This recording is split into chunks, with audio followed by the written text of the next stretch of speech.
একদিকে যখন জনগর্জনের ডাকে রীতিমতো বিভিন্ন বাসের ব্যবহার অর্থাৎ বাস তুলে নেওয়া হচ্ছে ব্রিগেডে যাওয়ার জন্য, কিছুক্ষণ আগে আপনাদেরকে দেখাচ্ছিলাম যে সরকারি বাস পর্যন্ত ব্যবহার করা হচ্ছে।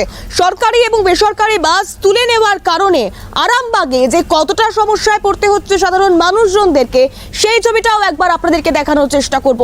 কারণ এই জনগর্জনের ডাক, জনগর্জনের সমাবেশ, তার জন্য বাসের ব্যবহার, বাস তুলে নেওয়া, সেটা সরকারি বাস হোক বা বেসরকারি বাস, এবং তার জেরে নিত্যদিনের যারা যাতায়াত করেন, যারা নিত্যযাত্রী, যারা যাতায়াত করতে যাচ্ছেন, তাদেরকে সমস্যায় পড়তে হচ্ছে। তারা প্রয়োজন মতো বাস পাচ্ছেন না, তাদের যাতায়াতে অসুবিধে হচ্ছে, অর্থাৎ এই জনগর্জনের ভোগান্তিও রয়েছে। এই মুহূর্তে সেই ছবি আপনাদেরকে দেখাচ্ছি আরামবাগ থেকে। পিন্টু হাজরা আমাদের প্রতিনিধি আমাদের সঙ্গে সরাসরি রয়েছে। পিন্টু, কতটা সমস্যা হচ্ছে এই জনগর্জনের বাস তুলে নেওয়ার কারণে?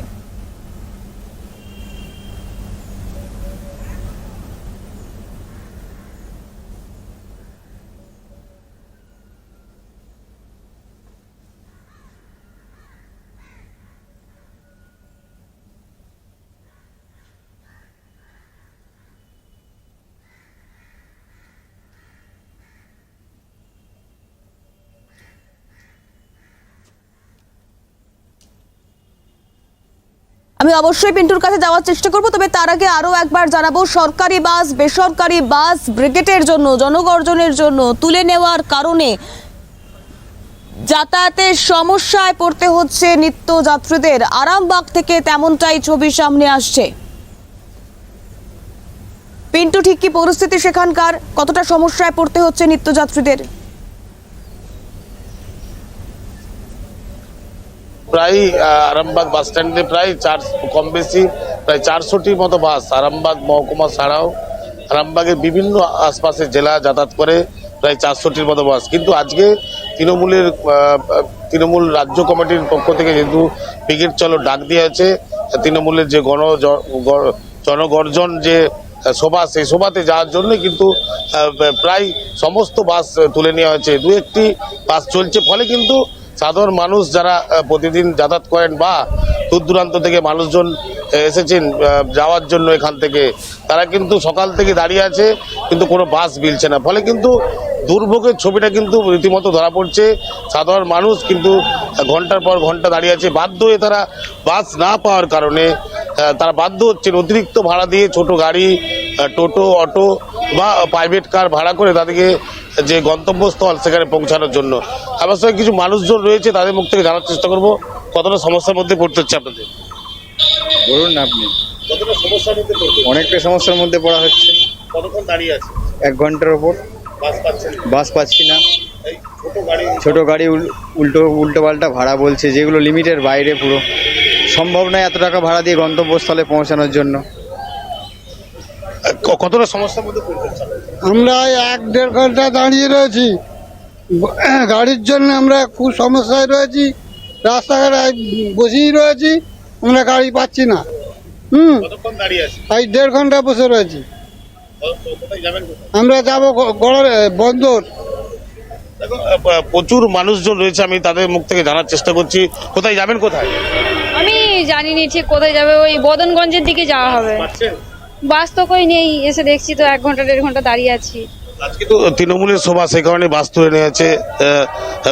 দু একটা বাস বাইরে চলছে না একদমই নেই তো কই গাড়ি। সকাল থেকে ওই তো খোঁজ করছি, বলছে নেই, বদনগঞ্জের গাড়ি নেই এখন, সকাল থেকে দেখা যাচ্ছে না। দেখো, একবারেই প্রত্যেক যাত্রী কিন্তু একটাই বক্তব্য যে দীর্ঘক্ষণ তারা দাঁড়িয়ে থাকার পরেও কিন্তু বাস পাচ্ছে না। ফলে দুর্ভোগের ছবিটা কিন্তু সাধারণ মানুষ যারা বাস স্ট্যান্ডে, এই আরামবাগ বাস স্ট্যান্ডে রয়েছে, তাদের মুখ থেকে কিন্তু আসছে, এবং সাধারণ মানুষজন তারা কিন্তু যথেষ্টভাবেই হয়রানির শিকার হচ্ছেন।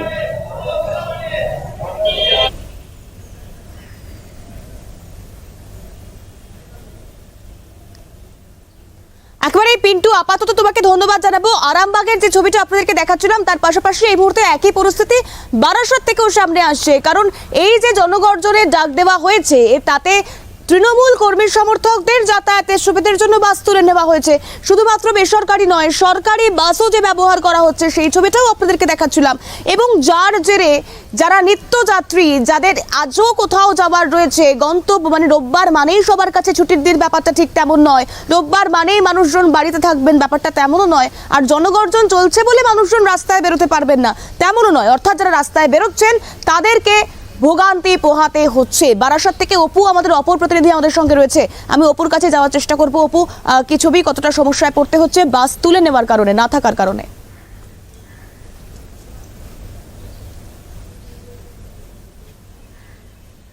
একবারে সকাল থেকে সেই একই চিত্র বিভিন্ন জায়গায়। আজকে ব্রিগেড সমাবেশ এবং সেই ব্রিগেড সমাবেশের কারণে কিন্তু বাসের দেখা নেই রাস্তায়, এবং সরকারি বেসরকারি বাসের দেখা মিলছে না রাস্তায়, এবং যাত্রীরা কিন্তু ভোগান্তির শিকার হচ্ছে। এবং যাত্রীরা কিন্তু প্রায় 1 থেকে 1.5 ঘন্টা ধরে কিন্তু তারা এই বাসের জন্য অপেক্ষা করছে বারাসাতের এই চাপাটালি মোড় চত্বরে। আমি চিত্রটা দেখাবো তোমাকে, যে চিত্রটা সবাই কিন্তু এই বাসের অপেক্ষায় রয়েছে। 1 ঘন্টা, কেউ 1.5 ঘন্টা দাঁড়িয়ে আছে, কিন্তু বাস পাচ্ছে না, এবং তারা কিন্তু রীতিমতো সমস্যায় পড়ছে। আমরা কথা বলবো সরাসরি। দাদা, কতক্ষণ ধরে দাঁড়িয়ে আছে? আমি প্রায় 40 মিনিট প্লাস হয়ে গেছে, আমি আছি এখনো দাঁড়িয়ে। কোথায় যাবেন? আমি নিউ টাউনে যাবো। দাঁড়িয়ে আছেন কেন? গাড়ি পাচ্ছি না, গাড়ির সমস্যা। রাস্তায় একটা গাড়িও নেই? না না না, সরকারি বেসরকারি কোনো বাসেরই সুবিধা নেই আপাতত। রাস্তায় কি সমস্যায় পড়ছে? সমস্যা অবশ্যই পড়ছি। এটা কেন হচ্ছে? বাস নেই কেন? আজ কি সমাবেশ আছে ব্রিগেডে, যার জন্য এই অবস্থা। যে টোটাল আমাদের তো বাস স্ট্যান্ড, যে একটা বারাসাত জংশন একটা বাস স্ট্যান্ড, সেখানেও কোনো একটা বাস নেই যে আমরা অন্য কোনো বাস করে আমরা পৌঁছাবো আমাদের গন্তব্যস্থলে, সেখানেও যেতে পারছি না। ট্রেনেও তো মধ্যমগ্রাম বন্ধ করে দিয়েছে শোনা যাচ্ছে, খবর পাওয়া যাচ্ছে। ট্রেনেও আমরা ঠিক মতন যেতে পারবো না, সেই আশায় আছি। এখনও কিছু সময় অপেক্ষা করব, না পেলে ফিরে যেতে হবে। কাজের জায়গায় যেতে পারবো না, কর্মস্থানের জায়গায় বন্ধ করে বাড়িতে বসে থাকতে হবে। হ্যাঁ, আর কি করে চালাতে হবে সব কিছু। আমরা আরেকজনের সাথে কথা বলবো। দাদা, কতক্ষণ ধরে দাঁড়িয়ে আছে? আধা ঘন্টা 40 মিনিট হবে। বাস পাচ্ছেন না? বাসের দেখা নেই? না, বাসের তো দেখা নেই, কিন্তু আমরা একটা জিনিস দেখছি যে বাসগুলো ফাঁকা যাচ্ছে। যত পরিমাণে বাস তুলে নেওয়া হয়েছে, যে সেই পরিমাণে বাসের লোক নেই। এত বাস প্রয়োজন ছিল না, মানুষের সুবিধার্থে কিছু বাস রাখা উচিত ছিল, সেইভাবে কোনো বাস নেই। প্রায় আধা ঘন্টা 40 মিনিট দাঁড়িয়ে আছে। প্রচুর সমস্যা। কাজের স্থানের জায়গায় না যেতে পারলে আমাদেরও সমস্যা ঘটে যাবে, এরকম পরিস্থিতির মধ্যে দাঁড়িয়ে আছে।